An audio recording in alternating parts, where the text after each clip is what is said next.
do to one Yoruba, God will punish him. Doesn't even complain about it. Don't be you now, Eric.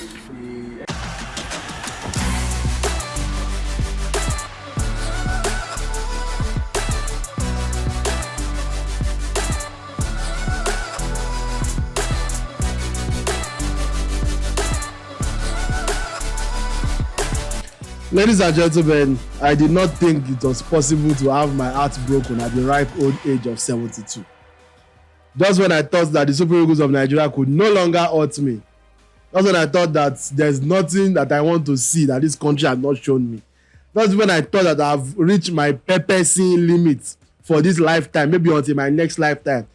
The Super Eagles of Nigeria said no. It still remain one. That's what happened on Sunday night. Black Sunday, as I'm choosing to call it now. Dark Sunday. Sad Sabbath in history of Nigerian football. Nigeria the Super Eagles put up arguably our worst performance of all time. It's certainly a contender. If it's not the outright worst Super Eagles performance of all time, it's probably the worst Super Eagles performance I've ever seen. Or to be safe, is the worst Super Eagles performance in recent memory. But before I start this rant fully, welcome to episode 13 of the TNT Talk Sports Show. My name is Tunde Young, of course. I'm your very unhappy and sad and distraught host on this episode of this very important production, very, very independent production, brought to you once again by me, myself, and I. My colleague Tosin Abayami is somewhere celebrating that his prediction was correct. Tosin has been on this Nigeria will not qualify for the World Cup train since 2022. Since the qualification groupings were done in 2022 or 2023, Tosin was starting on business and said Nigeria were not going to qualify. And at the time, it seemed like a negative thing to say. It still is, but ultimately it was right, and it was right for the reasons he stated, which is that the NFF need to clean up their acts and fix Nigeria football. We'll get to all of that. If you don't know what the show is about today, you guessed it, the disappointment on Sad Sabbath. Oh my God. Nigeria lost 3-2 on penalties to the Democratic Republic of Congo. Was it 4-3? It was 4-3 on penalties. And of course, there's only one thing to do now. Now that our eye don't clear, where everywhere don't blur. Everywhere first blur, but after blurriness, it will later clear. Our eye don't clear now. We are not going to the 2026 FIFA World Cup in the United States, Canada, and Mexico. Canada and Mexico are also co-hosting, but people like to act like it's only the US. But we are not going. Whoever is hosting it, we are not going to be there. At this point, we've burnt through so much goodwill. CAF was actively trying to get us into this World Cup.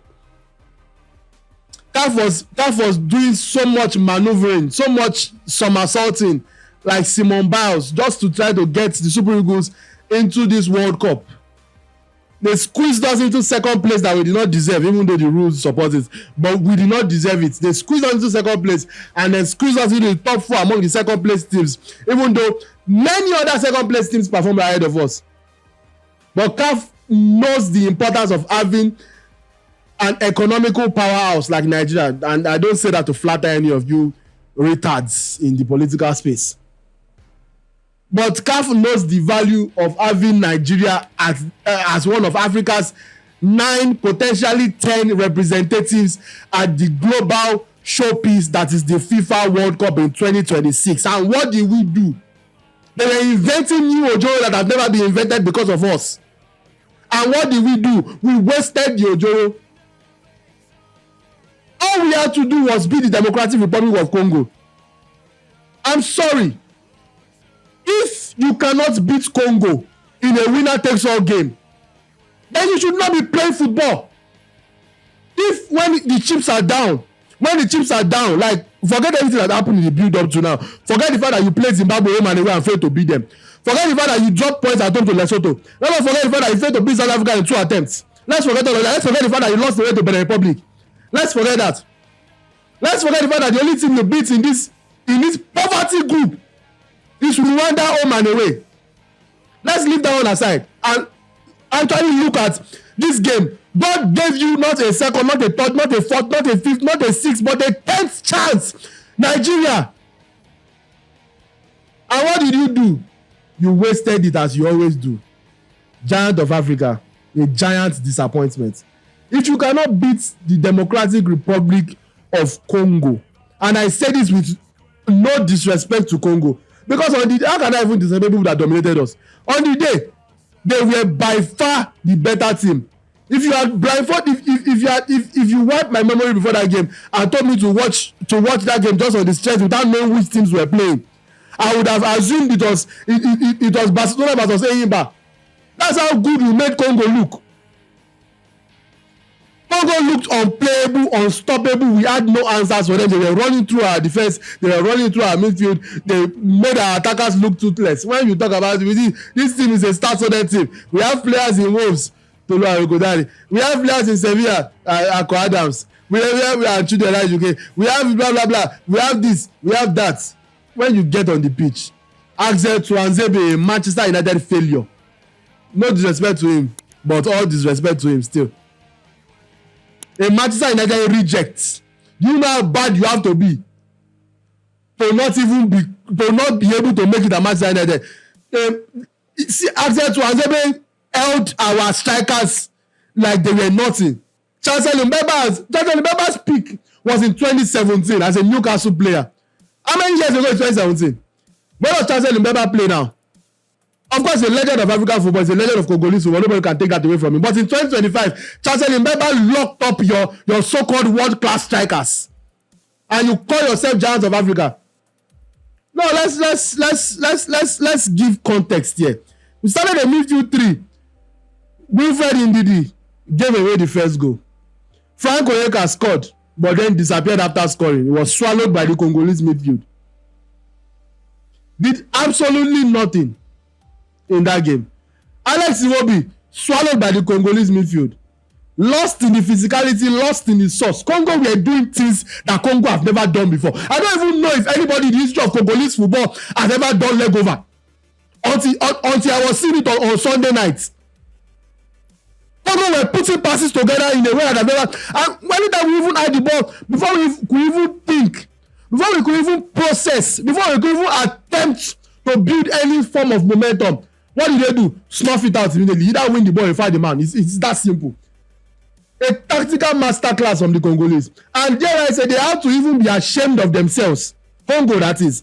They have to be ashamed of themselves that they allowed this game that was just for the taking. They allowed it to go to penalties. Because in penalties, anything could have happened. You could have lost the game that you dominated from the literal 4th minute, because we scored in the 3rd minute. We sucker punched them. Look at God gave us free goal. Frank Onyeka scored.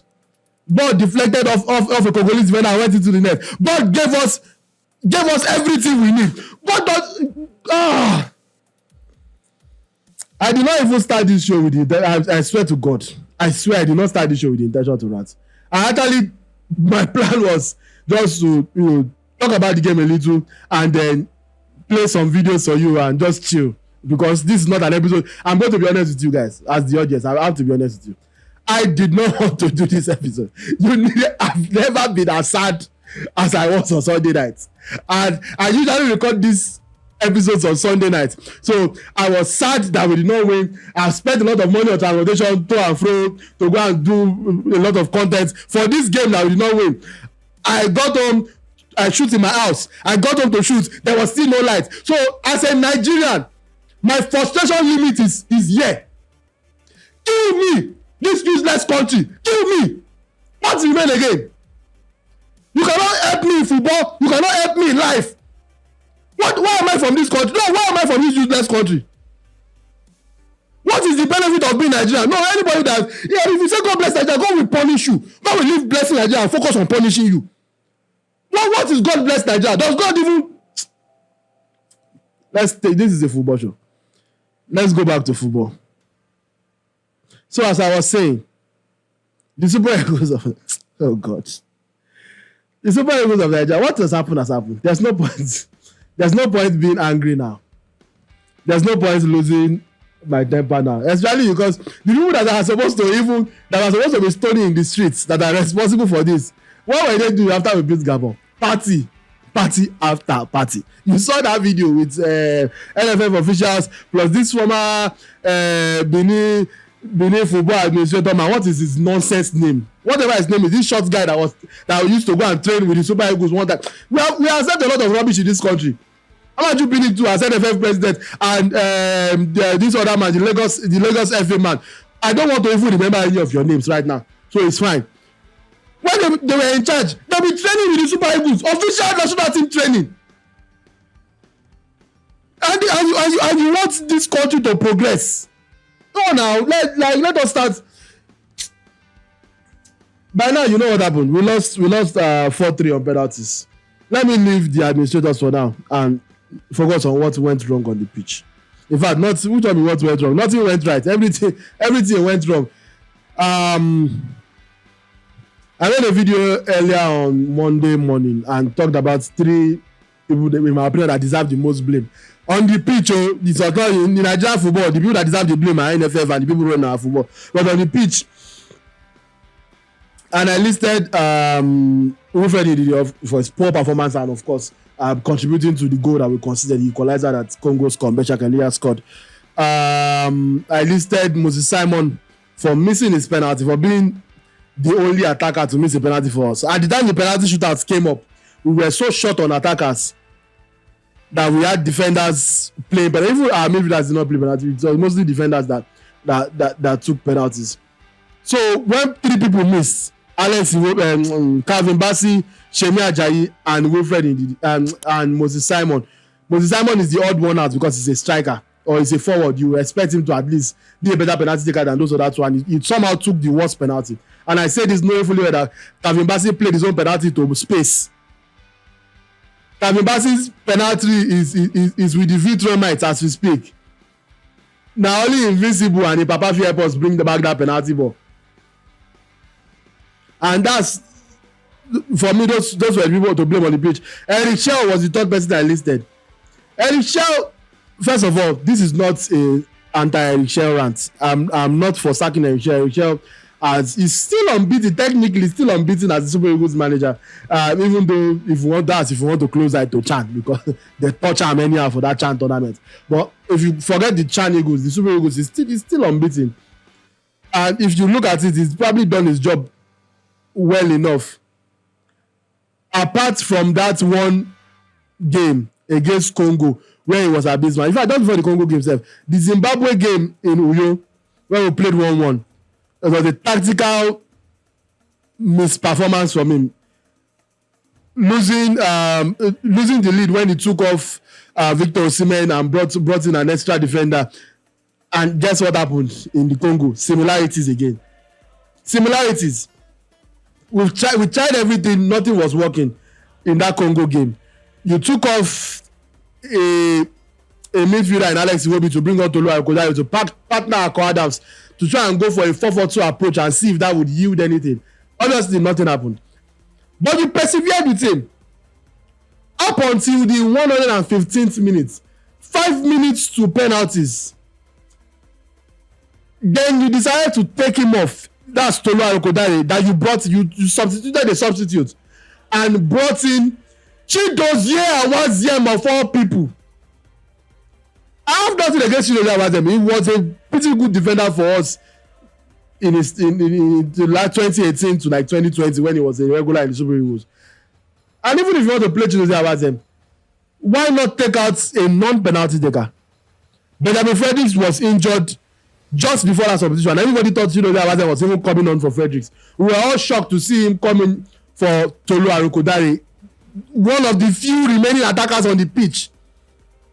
And if you want to do an attacker for defender sub, because maybe 5 minutes is a long time, from the coach's perspective, 5 minutes is a long time, you feel like, okay, we might concede late on in extra time. I agree with you. Then why not bring in William Trustekong, who is a defender but can also help you with penalties, seeing as he's our main penalty taker? The decision making was baffling, and perhaps even more baffling than Eric Shell's decision making was Eric Shell's comportment and rationale for his behavior during the game. Let me let you watch a video of Eric Shell fighting as the game was going on. This is not the NURTWE president. This is not a member of the Nigeria Boxing Federation. This is the coach of the Super Eagles of Nigeria, Eric Sekoshel, fighting on your screen. Go for us, go for us.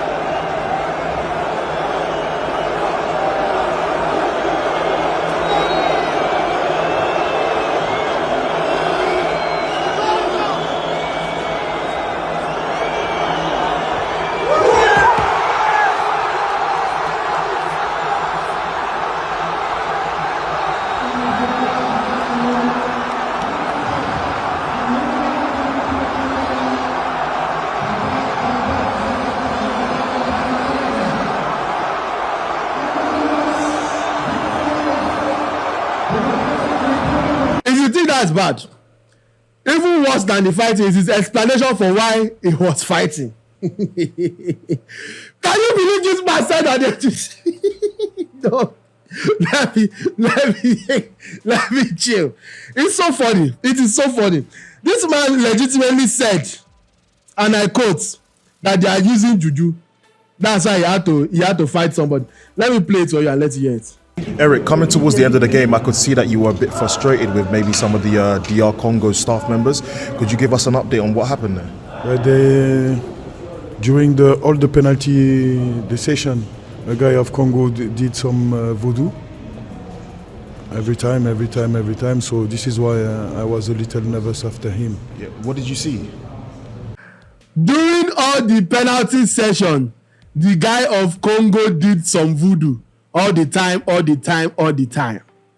The words of Eric Shell, the head coach of the Super Eagles of Nigeria. Look, if this is as generational a crash out as you can see. There's nothing. How bad can this get if your coach is now resorting to blaming Juju? Like, as Africans, I'm not going to be oblivious and say Juju does not exist in Africa or it doesn't exist in African football.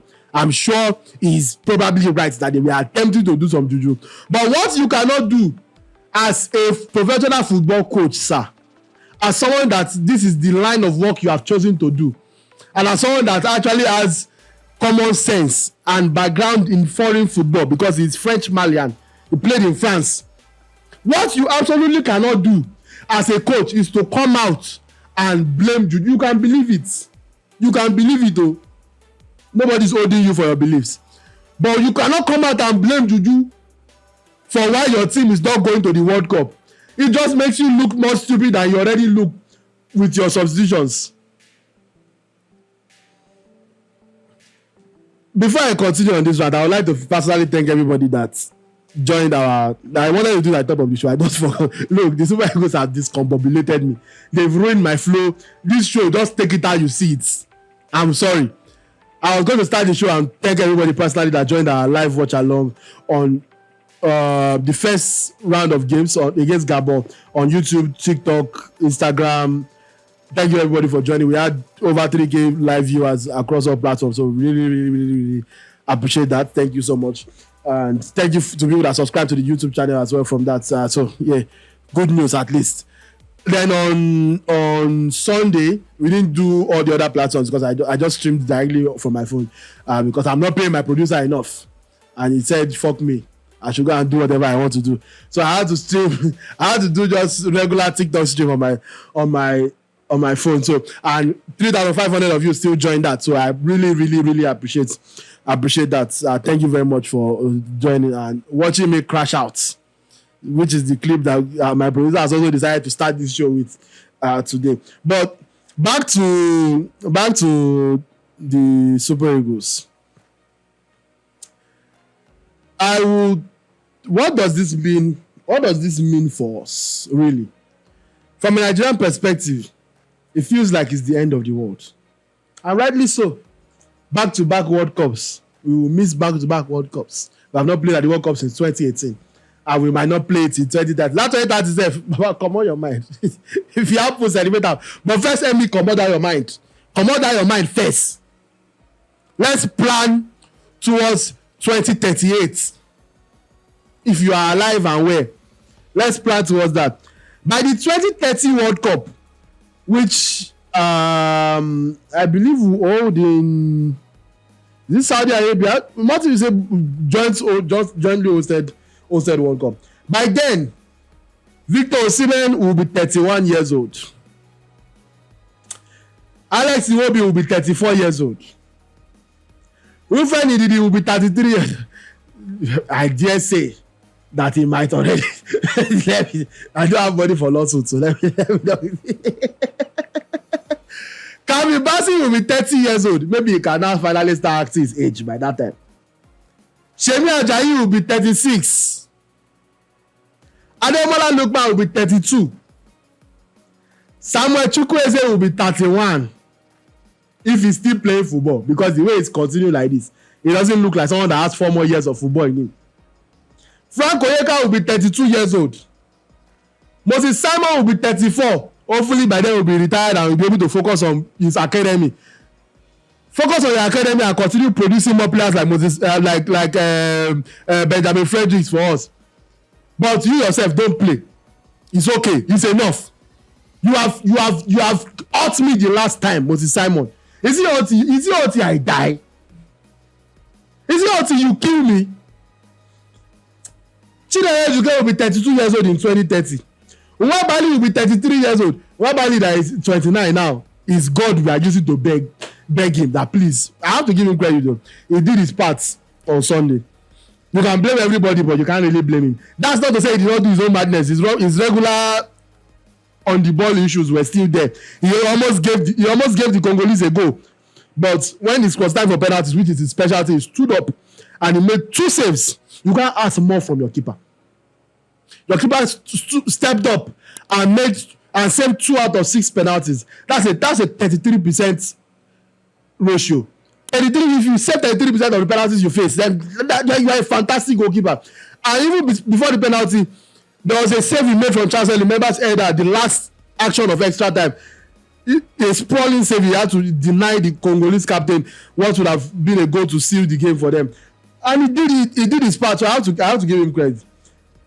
Unfortunately, he's the only Nigerian player I can give credit for that game. Benjamin Frederick is usually fantastic, but they won't kill him. Truth has to be said. And maybe it's the fact that he was playing as a right back, maybe. Or maybe it was just a bad day for him. Because a lot of these players too, we have to contextualize that they played literally on, was it Friday? The first game was on Friday. Oh, it was on Thursday. They played on Thursday against Gabon. Played 120 minutes on Thursday. Didn't have much rest between Friday, Saturday, and they are playing on Sunday again. Which I don't want to sound like I'm a sore loser or I'm a hater. But you now have to ask CAF. The international break is still remain. Even as I speak to you, we are still in the international break. Why do we feel the need to play the final on Sunday? Who will beat us if we play it on Monday or Tuesday? To give the team sufficient time to recover. I'm not saying that's why we lost though, because even if we play that match next month, they go still beat us. We're no good. Well, I'm just saying that we probably should have. There's no reason we could not have played that final on a Monday or a Tuesday to give both teams, make sure both teams are fresh coming into the final. Anyway, as we are talking of who is to blame, let me bring out my own candidates in the person of Amaju Melvin Pinnick. Do you know the relationship, the bilateral relationship that we have with Qatar as a government? Then Nigeria will not be in Qatar. It's not. Just think about it. You want to see Buhari in Qatar, and he will gladly come to Qatar. It will be an aberration for Nigeria not to be in the US. Because you can imagine the highest number of educated immigrants in the US and Nigerians. The number of people, where they are going to play the World Cup finals, New Jersey, you call it the tri-state, New Jersey, New York, and they're all together. And there are lots and lots of Nigeria. So if you think about Nigeria not being, it's something that I personally cannot think about. You better start to think now, sir. You better start to think now. Even though you are not the current NFF president. Look, when Amaju Pinnick's NFF tenure ran out, we actually celebrated. As bad as it was, we celebrated it that finally some new blood. When was the election, Solomon? Was it 2022? I think it was 2022. When Gusau came in. Yeah, I think it was 2022 or 2023. So 2022, Gusau came in. You could not have told me that Gusau could possibly be a worse NFF president than Amaju Pinnick. But somehow in Nigeria, we always break our own record when it's bad things. When Buhari show us Shege, what was everybody saying? Let this one come. There's no way it can be worse than Buhari. There's no way it can be worse than Buhari now. As bad as he bad. This will come make us they miss Buhari. Buhari died as a loving father. Buhari died as a publicly loved figure because the present one don't show us things. That's exactly what is going on in the NFF too. Amaju Pinnick, his tenure as NFF president ran out, and we say, thank God, go and focus on your FIFA council, whatever. Let us have an NFF president that will probably that is educated, an NFF president that has new ideas, that speaks well, that will represent this country well, that will put a vision in place and put people in charge of what they need to be to achieve that said vision. I don't know what you thought, but it is possible that I thought that it was Ibrahim Musa Gusau. I remember being on air. I was on air. I was on radio that day when the election was I say election. Oh wow! When the election was done, I think I was on air, Prime Sport on Yabatek Radio that day when the results came in, and I did a profile on Ibrahim Musa Gusau immediately, and you know his background, blah blah blah, an accountant, what blah blah blah, well read. We said, okay, maybe it's time to finally have learned people in charge of our football. Maybe they will bring different patterns. Asheshe vibes. Asheshe was running on vibes. I've never, not even Galadima stressed me like this. At least the other 11 presidents pretended to be doing something. Say what you will about Amaju Pinnick, and I will say plenty because he was not a great president at all. He also had his perks. Amaju Pinnick's fixation on foreign-born Nigerian players or foreign-based Nigerian players with Nigerian identity and heritage. That was a vision that you can say Amaju Pinnick brought that. Amaju Pinnick emphasized on that. Whether you agree with it or not, that is his own portfolio as NFF president. Is that what did you do as NFF president?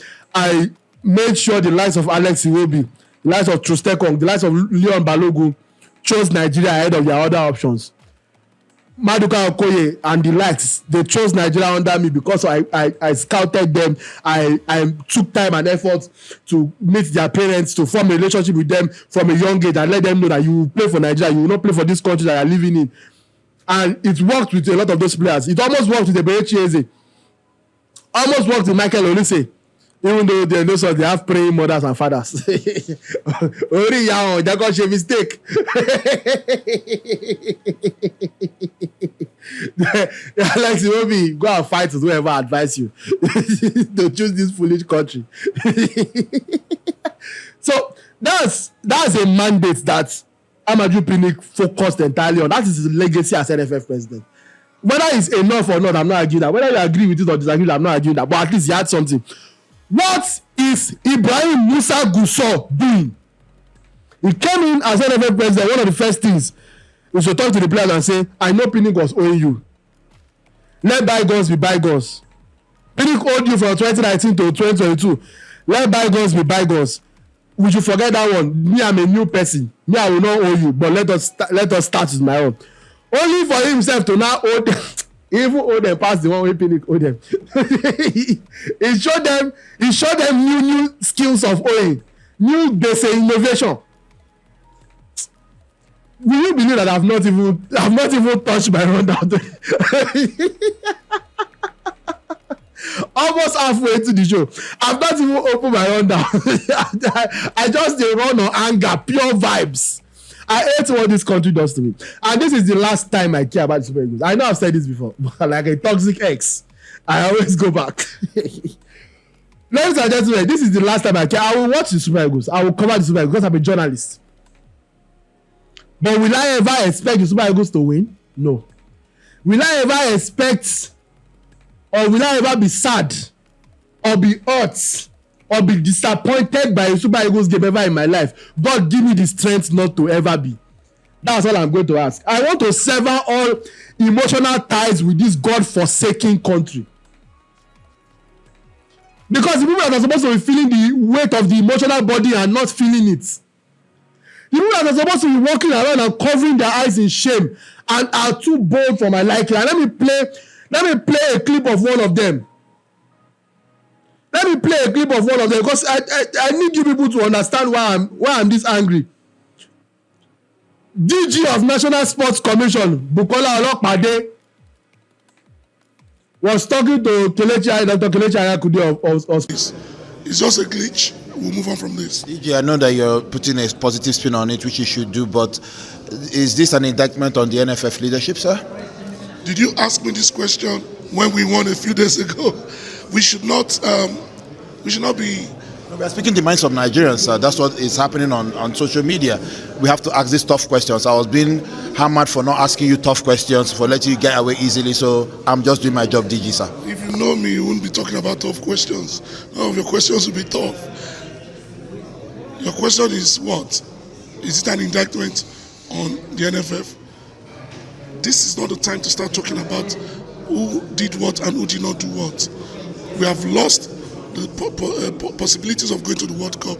We need to go back, sit down, and recalibrate. Look, everybody disappeared. We are to come and console the boys and congratulate them and thank them. Because it's not every time they win matches that we'll come and start dancing with them. So I've gone around, I've hugged literally all the players and all the coaching crew. I've thanked them because these are heroes. And we cannot just, at this time now, turn our backs and say we do not recognize the fact that they are heroes.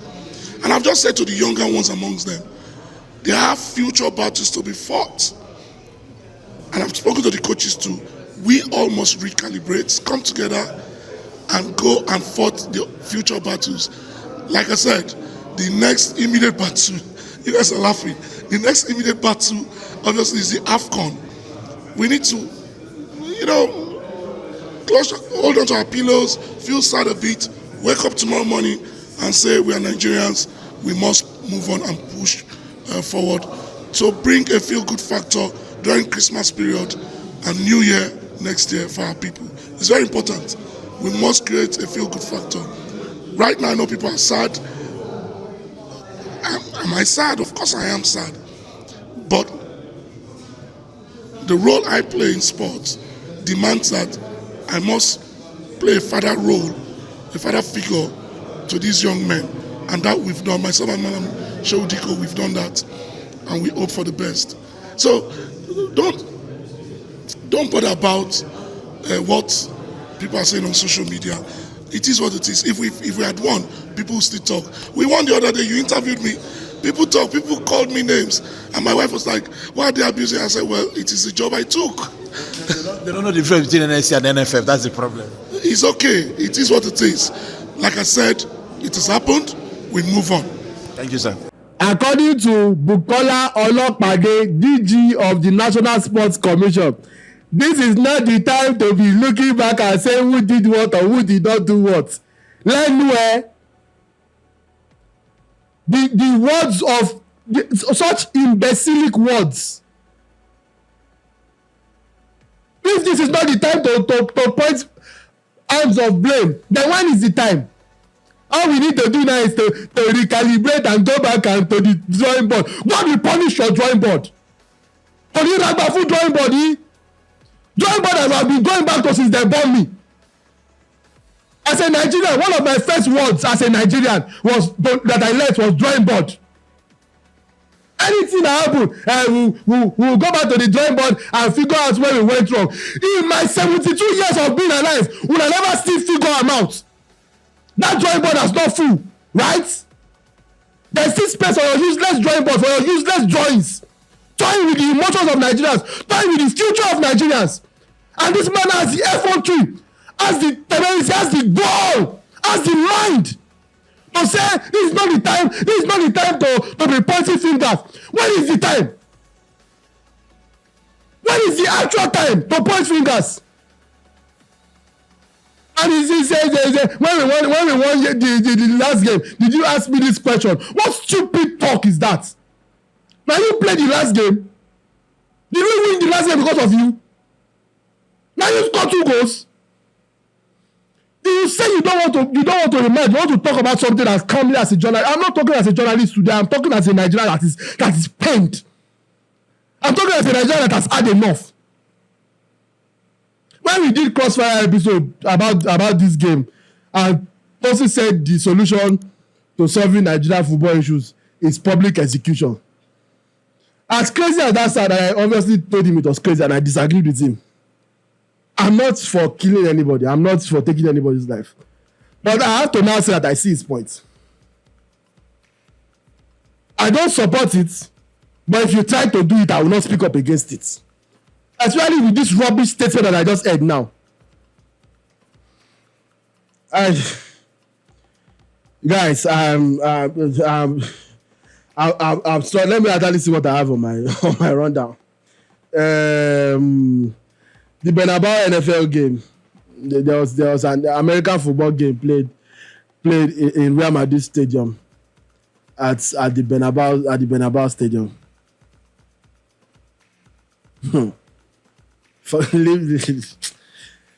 Let's move on to the NFL. Let's look at countries where they have a plan. Countries where they have vision to plan things out. When Real Madrid shut down their stadium for years, for well over a year, Real Madrid were playing in their second team stadium, a 10,000 capacity stadium, their training pitch, the Stefano pitch, because they wanted to revamp their stadium. Nothing to do with the stadium, oh. It is the Bernabeu, but they saw potential to make it even better and make it more commercially viable. So they shut it down, worked on it, added a nice retractable roof, added a nice retractable pitch with the intent of hosting more events without hurting their team. That is a country where things are done with the future in mind. Not today. Wetin we go chop today? Which babe I go carry go US when Super Eagles qualify?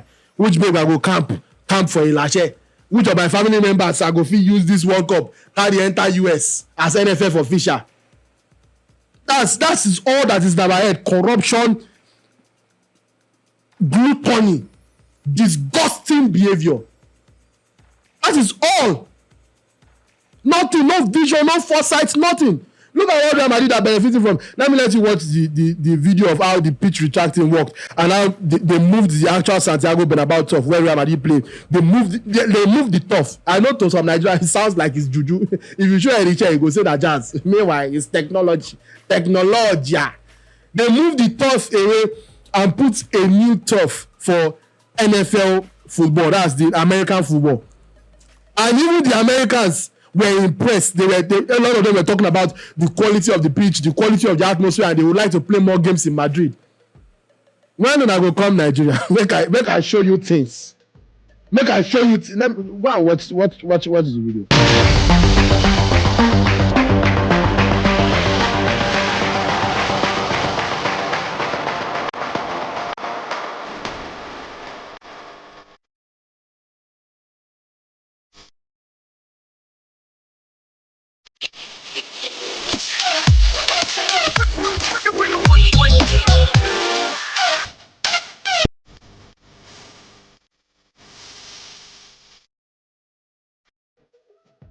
Welcome back. I hope you have seen how things are done in a serious country. Anyway, where do we go from here in Nigeria? It's very simple. Oh, I even forgot to even read the NFF statements. That's how seriously. That's how. Ah man, this is. I'm so mad plus sad. I'm equally angry and sad at the same time. Anyway, the Nigeria Football Federation wishes to openly and sincerely apologize to His Excellency President Bola Ahmed Tinubu GCFR, to the federal government as a whole. Those are the first two apologies. And then make it not be like say we forget una. even though una no matter, una useless. And to the millions of Nigerians, most especially our passionate, loyal football fans, following the Super Eagles' failure to qualify for the 2026 FIFA World Cup finals. Sunday's loss to DR Congo in the Africa Playoff Final in Rabat remains a moment of profound sadness for Nigerian football. And gbogbo yóò dẹ̀ ní bọ́ nínú sadness yẹn sẹ́. Everybody involved in putting together this statement, minus the handler, because I know that you are not doing your job. You will try it. But all they did was send the statement to the handler, and your own is to just copy it, put it in a thread, and post it on the social media platforms, because your family must nothing concern your children with that Shebi Ajayi missed the penalty. you will eat, so I'm not talking to you. But the fools that put together this statement, go, that sadness, don't worry. For a nation where the Super Eagles serve as a symbol of hope, unity, and collective pride, missing out on the World Cup for a second consecutive time is a disappointment of great weight and emotional depth. All of you are disappointment of great weight, because all of you have weight like me. But that's the thing. People will not think that I'm part of you. Not knowing that me, I'm broke, I'm poor, I'm suffering. I'm not in any way enjoying your largesse. I just have bad genes and hormones. Meanwhile, you are stuffing your mouth with all the gluttony, all the money that is supposed to develop this country's football. You are stuffing your mouth with it. You are stuffing your mouth with all the babes. Stuffing your mouth with everything. How will you not be full of great weight and emotional disappointment? The NFF, the technical crew, and the players understand the gravity of this moment. People wey do party against after we beat Gabon, we never even play final. They dance past players. We understand the expectations Nigerians rightly hold. We understand the passion and sacrifice of a country that has always stood firmly behind its team through triumphs and trials, and we recognize that our collective efforts did not deliver the outcome this nation deserved. They don't even write the statement finish, because this doesn't feel like a complete statement for me. And no NFF communications director or whoever put together this statement, you do not understand. You do not understand that people were invested to the point of not even emotional investment. People were invested financially that they never would have gotten by whether we qualify for World Cup or not. Just we know where I go, I know wetin my IC self-funded to cover Super Eagles for 3 days. I know how much I spend, I know wetin my IC. The top list of journalists that have been following not only the Super Eagles, the Super Falcons, the under 17 team, Dr. Victor Ademola literally follows every team everywhere with his own money. And not that anything is in there for him when we win. It's not like winning would refund your bank account. It's just that winning makes it feel like at least it might have been worth it. So no, I refuse to accept this useless godforsaken bastard statement. You do not fucking understand what the fuck you're talking about. All of you just sit there and collect your money regardless of whatever the fuck happens, including the players, which I'm not blaming. I'm not blaming you for collecting your money, but I have to blame you that we did not win. Sorry. Including the players. Because if we play 5 games with Victor Osimhen and we play 5 games without Victor Osimhen and we cannot even win at least one of the games without Victor Osimhen, then what are we doing? Let me not make this about the players, because my anger is not at them. Theirs was a footballing issue. In football, you win some, you lose some. They're just unfortunate to have lost this one, so I'm not talking about the players.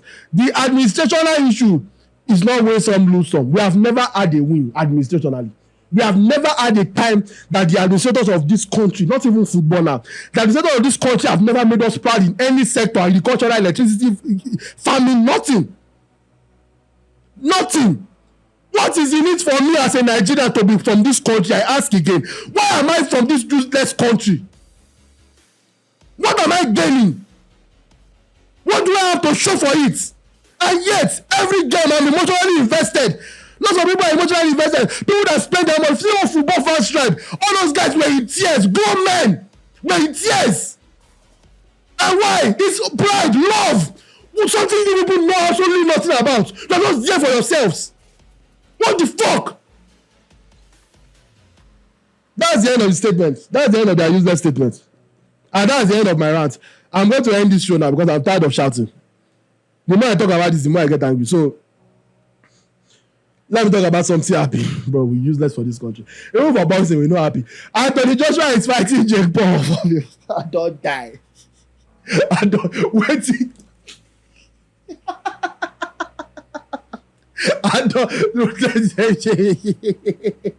Anthony Joshua versus Jake Paul is coming up.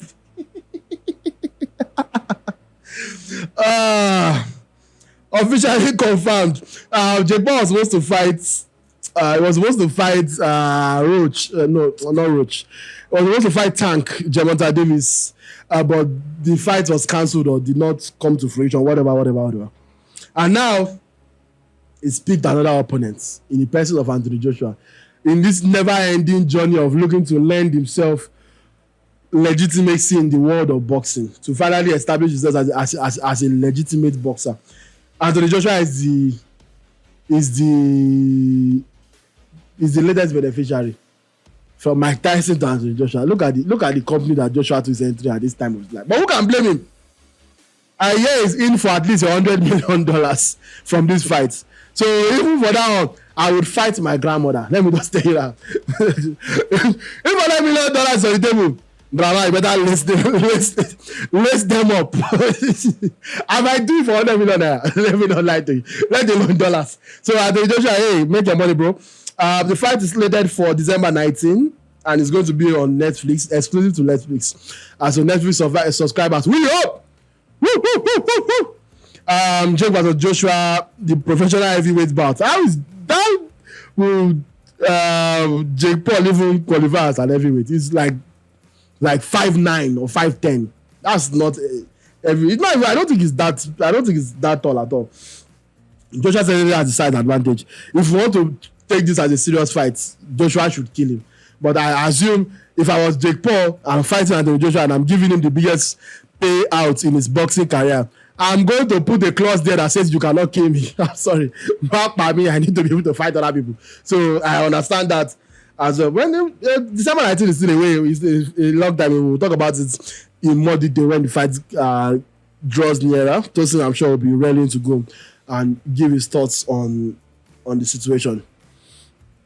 But me, I've run out of thoughts. I have not, but I just need to stop shouting. I just need to get into a happy place and get off this show.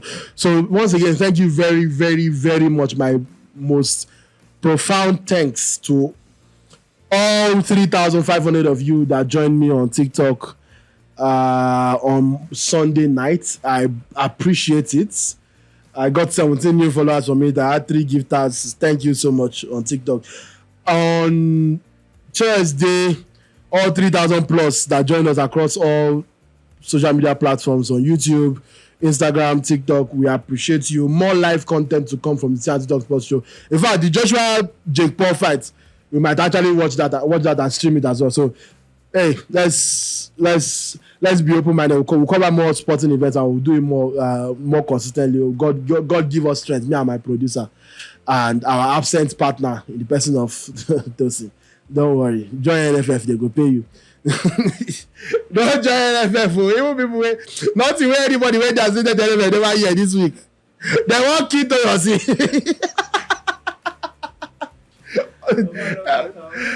Papa, if you post this anybody, don't be bilateral relationship. They just they do a work. They want kid. Anybody that has anywhere near their name, let alone NFF. Man, y'all be good, man. Y'all be easy. Thank you very much for sticking with us on this very important and very independent production.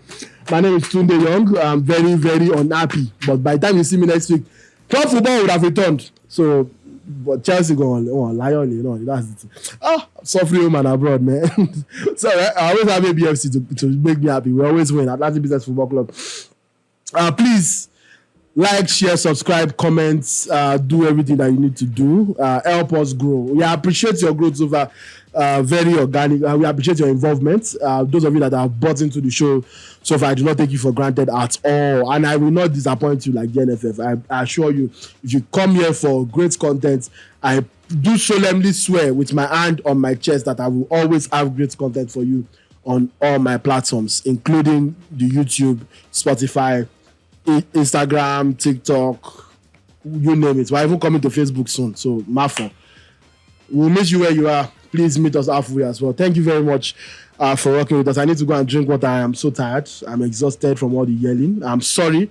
I don't like to present myself like this because I'm a journalist first, then a Nigeria fan second. So I would have loved journalist Tunde to do this episode, but even though journalist Tunde planned for the show, Super Eagles fan Tunde took along, came out and just took over the show, and there was nothing I could do about it. Until you see you next week, journalist Tunde will be back. So peace, peace, peace, love, prosperity. Thank you to everybody involved. Do have a great week, and I'll leave you to find a happy clip because this has been a very odd show. So I'll find a happy clip to play for you at the end of the show. But thank you very much. Bye.